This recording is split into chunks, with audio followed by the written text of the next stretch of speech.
கர்த்தருடைய பரிசுத்தமான நாமத்திற்கு ஸ்தோத்திரம் உண்டாவதாக. இன்றைக்கும் நாம் தியானத்திற்கென்று எடுக்கப் போகும் வசனம் சங்கீதம் 37 அதிகாரம் 5வது வசனம். உன் வழியை கர்த்தருக்கு ஒப்புவித்து அவர் மேல் நம்பிக்கையாயிரு, அவரே காரியத்தை வாய்க்க பண்ணுவார். ஆமென். இன்றைக்கும் நம்மில் எத்தனை பேர் நம்மளுடைய வழியை கர்த்தருக்கு ஒப்புவித்து அவர் மேல் நம்பிக்கையாயிருக்கிறோம்? பல சூழ்நிலைகள் நாம் அவர்கிட்ட ஒப்படைப்போம், ஆனால் அவர் மேல் நம்பிக்கையாக இருக்கிறோமான்னு கேட்டால் இருக்காது. ஏன்னா காரியம் அவ்வளோ பெருசாக இருக்கும், தேவைகள் அவ்வளோ பெருசாக இருக்கும். அவ்வளோ பெரிய தேவைகளுக்கு கர்த்தர் இது செய்வாரா என்ற ஒரு அவநம்பிக்கை நம்மளுக்கு வந்துவிடும். ஆனால் சின்ன சின்ன விஷயத்தில் அவரை நம்புகிறோம், சின்ன சின்ன காரியங்களில் அவர் செய்து தர்றான்னு விசுவாசிக்கிறோம். ஆனால் ஒரு பெரிய விஷயம்னு வரும்போது நம்ம ரொம்ப நம்புகிறோமா, விசுவாசிக்கிறோமா? நம்மளுடைய வாழ்க்கையில் பல காரியங்கள் நடக்காமல் போனதுக்கு காரணம் அதுதான். எதுவாக இருந்தாலும் தேவனை விசுவாசிக்க வேண்டும். நம்ம ஒரு சில காரியங்கள் தேவனிடத்தில் கேட்டிருப்போம், அது உடனே நடக்கும். ஒரு சில காரியங்கள் தாமதமாகி கொண்டே இருக்கும். ஏன் தாமதமாகி கொண்டிருக்கு, ஏன் தாமதமாகி கொண்டிருக்குன்னு நம்ம யோசிப்போம். நம்ம நினைப்போம், ஆண்டவர்கிட்ட சொல்லிட்டோமே, அவர் காரியத்தை வாய்க்க பண்ணுவார்ல, காரியத்தை வாய்க்க பண்ணுகிற தேவன் தானே அப்படின்ட்டு. ஆனால் கிரியை இல்லாத விசுவாசம் செத்தது என்று வாசிக்கிறோம். நாமும் அதற்கு கிரியைகள் செய்ய வேண்டும். நம்மளுடைய பாதை வழியை கர்த்தருக்கு ஒப்புவித்து, ஆண்டவரே இந்த வழியாக போகிறேன், இந்த வழியாக போகும்போது இந்த தேவைகள் எனக்கு இருக்குது, இந்த தேவைகளுக்கு உண்டான காரியத்தை நீர் பார்த்து கொள்ளும் என்ற நம்பிக்கையோடு நான் போகிறேன் அப்படின்னு நம்ம போகும்போது அவர் காரியத்தை வாய்க்க பண்ணுவார். நம்ம அந்த கடைசிக்கு போகணும், ஆனால் நான் இங்கே தான் இப்போ நீங்கள் கூட்டிகிட்டு போங்கன்ட்டு நம்ம நிற்க ஆரம்பித்தோம்னா காரியம் வாய்க்கப்படவே பாடும். நம்ம கடைசியில் ஆண்டவரை குறை சொல்லுவோம், ஏன் ஆண்டவரே செஞ்சு தரல, ஏன் இது பண்ணல, அதை பண்ணலன்னு நம்ம ரொம்ப அவரையே குறை சொல்லுவோம். அவர் கேட்பார், மகனே நீ என்கிட்ட கேட்குற, நான் செஞ்சு தர சித்தமாக இருக்கிறேன், ஆனால் நீ போகணுமே உள்ள. இஸ்ரவேல் ஜனங்கள் 40வது நாளில் கானானை சுதந்திரித்து கொள்ள வேண்டும். ஆண்டவர் காமிச்சிட்டார், இருந்தால் இதுதான் சுதந்திரிச்சுக்கோங்க அப்படின்ட்டு, நான் உங்கள் கூட இருக்கிறேன், போய் சுதந்திரிச்சுக்கோங்கன்ட்டு. ஆனால் யோசுவாவும் காலேபும் தவிர மீதி எல்லாரும் உள்ளே போய் பார்த்துட்டு வந்து, ஐயோ அங்கே ராட்சசர்கள் இருக்கிறாங்க, அவங்களுக்கு எதிராக நம்ம யுத்தம் பண்ண முடியாது, ஜெயிக்க முடியாது அப்படி. ஆண்டவர் என்ன பண்ணிட்டாரு, என் மேலே விசுவாசம் இல்லையா, தாமதமாகுது. 40 நாளுங்கிறது 40 வருஷம் ஆகுது. ஏன் 40 வருஷம் ஆகுது? ஆண்டவர் மீது விசுவாசம் இல்லாத ஜனங்கள் எல்லாம் மடிந்து போனதுக்கு பிறகு ஒரு புதிய சந்ததியை வர வைத்து அந்த 40வது வருடத்தில் கர்த்தர் கானானை சுதந்திரிக்கும்படி கிருபை தருகிறார். 40வது வருடத்தில் சுதந்திரிக்கும் போதும் யுத்தம் இருந்தது. யுத்தம் செஞ்சு தான் அந்த கானானை சுதந்திரிக்கிறாங்க. இது அந்த 40வது நாளே பண்ணியிருந்தோம்னா நம்மளுக்கு கிடைச்சிருக்கும்ல. அதனால் அவங்களிடம் கிரியை இல்லாமல் இருந்தது. போய் யுத்த களத்தில் நிற்பதற்குண்டான தைரியம் இல்லாமல் போயிற்று. நம்மளுடைய வாழ்க்கையிலும் இதே போல் ஆண்டவர் நிறைய சுதந்திரிக்கும், இந்த மகனை சுதந்திரிச்சுக்கோ நம்ம கையில் கொடுத்துட்டே இருப்பார். ஆனால் அதை சுதந்திரித்து கொள்வதற்குண்டான தைரியம் இல்லாமல் போனது நிமித்தம் பல காரியங்களை நாம் வாழ்க்கையில் இழந்து போயிருக்க நேரிட்டு இருக்கும். எத்தனையோ காரியங்களில் நாம் அப்படி பார்க்கலாம். நாம் ஆண்டவரிடத்தில் கேட்குறோம், இதை செஞ்சு கொடுங்கன்னு கேட்குறோம், அவரும் செய்வதற்கு சித்தமாக தான் இருக்கிறார். ஆனால் அந்த பாதையில் நாம் நடக்கிறோமா, வழியை அவரிடத்தில் ஒப்பு கொடுக்குறோமா, இந்த வழியாக தான் ஆண்டவரை போகிற காரியத்தை வாய்க்க பண்ணி கொடுங்க அப்படின்னு ஒப்பு கொடுக்குறோமா? நம்ம ஒப்பு கொடுத்தால் நிச்சயமாகவே நாம் காரியத்தை அவர் வாய்க்க பண்ணி தருவார். நம்பிக்கையோடு இருக்க வேண்டும். எப்பொழுது பேதுருக்கு நம்பிக்கை இல்லையோ அப்பொழுதுதான் அவன் மூழ்கி போகிறான். படகில் உட்கார்ந்து கொண்டிருக்கும்போது, ஆண்டவரே நீரேயானால் நானும் கடல் மேலே நடந்து வரணும்னு பேதுரு கேட்குறான். எல்லாருக்கும் இப்படி ஒரு ஆசை இருக்கும். ஆண்டவர் சொல்கிறார் வா அப்படின்னு. படகுல உட்காந்துட்டு இருக்கிறவங்கள நினச்சிருப்பாங்க, இவன் கால் எடுத்து வைக்க போகிறான், மூழ்க போகிறான் அப்படின்ட்டு. ஆனால் அங்கே தான் ஆச்சரியம், கால் எடுத்து வச்சா மூழ்கி போகலை. நம்மளுடைய வாழ்க்கையில் இதே போல் எத்தனையோ பிரச்சனைகள் இருந்திருக்கும், நம்மளை சுற்றி பிரச்சனையாக தான் இருக்கும். கடந்து போகிறதற்கே வழி இல்லை, என்ன ஆண்டவரை பண்ணுறதுன்னு கேட்டுட்டு இருக்கும்போது நம்மை பார்த்து இரட்சகர் சொல்லுவார், கடல் மீது நடந்து வா அப்படின்னு. விசுவாசமாக அடி எடுத்து வைப்போம், அப்பா பிரச்சனையிலேருந்து சால்வ் ஆகிற மாதிரி இருக்குதுன்னு ஒரு அடி எடுத்து வைப்போம், 2வது அடி எடுத்து வைப்போம், 3வது அடி அப்படியே ஒரு அலை மேலால் இப்படி வரும்போது நம்ம கால் என்னாகும், ஆண்டவரை பார்க்காது. ஐயோ அலை இப்படி வருதே, நம்ம என்ன பண்ண போகிறோம், மூழ்கிடுவோமோன்னு ஒரு பயம் வரும். நிச்சயம் மூழ்க ஆரம்பிச்சிடும். அப்பொழுதும் இயேசு கிறிஸ்து வந்து தான் நம்ம கையை பிடிச்சி தூக்கி விடணும். ஏன்னா அவர் இல்லாமல் நம்மளுக்கு ஒரு ரட்சிப்பே கிடையாது. அவர் இல்லாமல் நம்மளுக்கு ஒரு ரட்சிப்பு எப்பொழுதும் கிடையாது. தாவீது இந்த வசனத்தை சொல்லியிருக்கும் பொழுது தாவீதுடைய வாழ்க்கையிலும் அவன் இந்த மாதிரி செய்திருக்கிறான். வாசிப்போம் 1 சாமுவேல் 30:3 தாவீதும் அவன் மனுஷரும் அந்த பட்டணத்திற்கு வந்தபோது இதோ அது அக்கினியினால் சுட்டெரிக்கப்பட்டது என்றும் தங்கள் மனைவிகளும் தங்கள் குமாரரும் தங்கள் குமாரத்திகளும் சிறைப்பிடித்து கொண்டு போகப்பட்டார்கள் என்றும் கண்டார்கள். தாவீது யுத்தத்திலிருந்து நீ யுத்தத்துக்கு வர வேண்டாம்ப்பா, நீ திருப்பி உன் ஊருக்கு போ அப்படின்ட்டு அவனை திருப்பி விட்டு இவன் அந்த சிக்லாக்கு திரும்பி வரும்பொழுது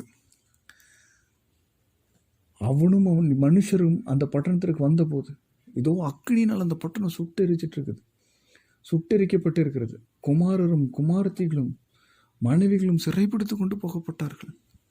தாவீது மட்டும் இல்லை, தாவீதோட மனுஷர் எல்லாத்தையும் சிறைப்பிடித்து கொண்டு போகப்பட்டது. இன்றைக்கும் நம்மளுடைய வாழ்க்கையில் இதே போல தான். எல்லாம் நம்மளுடைய நன்மைகள் யாவும் சிறைப்பிடித்து கொண்டு போனது போல இருக்கும். நம்மளுடைய கையின் பிரயாசத்தும் சிறைப்பிடித்து கொண்டு போனது போல இருக்கும். இப்படியெல்லாம் போயிருச்சு. ஆண்டவரே நான் என்ன பண்ணுறதுன்னு அவன் அழுது புலம்பியிருப்பான். அவங்க போனதுக்காக அவன் அழுது புலம்பி 4வது வசனம் பார்க்கலாம். அப்பொழுது தாவீதும் அவனோடு இருந்த ஜனங்களும் அழுகிறதற்கு தங்களில் பலனில்லாமல் போகும் மட்டும் சத்தமிட்டு அழுதார்கள். பலனே போகிற வரைக்கும் அழுதார்கள். நம்மளுடைய வாழ்க்கையில் ஒரு சூழ்நிலை வரும், நம்ம ரொம்ப அழுதுருப்போம். பலன் போகிற வரைக்கும் அழுதுருப்போம். இனி அழுகிறதுக்கு கண்ணிலிருந்து கண்ணீர் வர்றதுக்கு கண்ணுக்குள்ளே தண்ணியே இல்லைப்பா அப்படிங்கிற அளவுக்கு நம்ம வாழ்க்கையில் ஒரு சில காலங்களில் அழுதுருப்போம். அந்த அழுகையும் ஆண்டவர் எதற்கு அனுமதிக்கிறாருன்னா, நாம் தேவனோடு இன்னும் உறவாடி கொள்வதற்கு தான் அது ஆண்டவர் அனுமதிக்கிறார். தாவீது அதே போல் அழுதுட்டான். 6வது வசனம் வாசிக்கும், தாவீது மிகவும் நெருக்கப்பட்டான்னு வாசிக்கிறோம். ரொம்ப நெருக்கம். அந்த நெருக்கத்தில் நம்மெல்லாம் விட்டுட்டு போயிடும். ஆண்டவரே இந்த கஷ்டம் என்னால் முடியாது, மாம்சத்தில் யோசிக்க ஆரம்பிப்போம், அடுத்தது என்ன பண்ணலன்னு. ஆனால் அவன் சொன்ன ஒரே ஒரு விஷயம் 7வது வசனத்தில் பார்ப்போம். 6வது வசனத்திலே தாவீது தன் தேவனாகிய கர்த்தருக்குள்ளே தன்னை திடப்படுத்தி கொண்டான். கர்த்தருக்குள் திடன்படுத்தி கொண்டு 7வது வசனத்தில் அம்லேக்கின் குமாரனாகிய அபியாத்தார் என்னும் ஆசாரை நோக்கி ஏபோத்தை என்னிடத்தில் கொண்டு வா என்றான்.